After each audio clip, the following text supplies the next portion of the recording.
देखभाल करता पहले ही दिन काम पर आया और उसने उबलता पानी मालिक की टांगों पर डाल दिया। मरीज में संवेदना है या नहीं, मालिक की सचिव को देखने के लिए उसने खाना मालिक की आंखों के पास ले गया।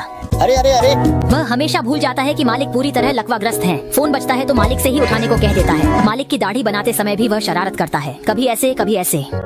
वह मालिक के साथ बर्फ की लड़ाई भी खेलता है, लेकिन मालिक के हिस्से में सिर्फ मार खाना ही आता है। मालिक के साथ टहलने जाता है तो वह व्हील चेयर को स्केटबोर्ड की तरह चलाने लगता है। वह कभी भी मालिक को विकलांग नहीं समझता, लेकिन उसे इंसान भी नहीं समझता। लेकिन अजीब बात यह है कि इतनी बदतमीजी के बावजूद मालिक ने उसे न तो नौकरी से निकाला बल्कि उसके साथ रहना भी पसंद किया और उसे आम लोगों से कई गुना ज्यादा वेतन भी दिया। ऐसे दो लोग जिनकी पहचान, रंग और स्वभाव एकदम अलग हैं, जीवन भर के घनिष्ठ मित्र बन गए। जब फिलिप ने सबसे पहले देखभालकर्ता की तलाश शुरू की थी तो इंटरव्यू देने वालों की लाइन लगी रहती थी। अधिकतर सूट बूट पहने गोरे लोग, कोई नामी स्कूल से पढ़ा था, कोई ढेरों पुरस्कार जीत चुका था और हाल ही में जेल से छूटा ड्रीस इन सब के बीच सबसे अलग दिख रहा था। लेकिन उसे इंटरव्यू का कोई डर नहीं था। वह चुपचाप लाइन में नहीं लगा बल्कि सीधे कमरे में घुस गया। उसने कॉन्ट्रैक्ट को मेज पर पटक दिया। असल में ड्रीस को बस 3 बार रिजेक्ट होने की जरूरत थी ताकि वह बेरोजगारी भत्ता ले सके। इसलिए उसने फिलिप के साथ कोई अच्छा व्यवहार नहीं किया। उसने न सिर्फ फिलिप के कपड़ों का मजाक उड़ाया बल्कि यह भी कह दिया कि उसमें बिल्कुल भी हास्य बोध नहीं है। जब फिलिप ने उससे पूछा कि क्या उसकी जिंदगी में कोई और ख्वाहिश नहीं है।